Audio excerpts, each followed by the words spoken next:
Өскемен қаласы Назарбаев зияткерлік мектебінде адам жасампаз концепциясы аясында жаратылыстану бағытындағы биология, физика және химия пәндері декадасы өтуде.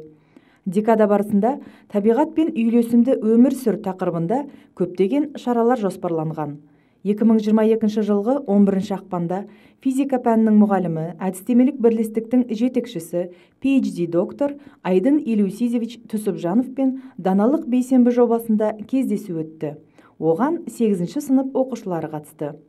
Айдын Елеусизевич сабақ беретін шәкірттеріне өз өмірінен нақты мысалдар жасай отырып, білім мен ғылым жолында еңбектенуге талмауға шақырды. Оқушылар мен тәлімгер арасында сұрақ-жауап, кеңес беру, қалжың айту тұрғысында еркін әңгімелесу орнады.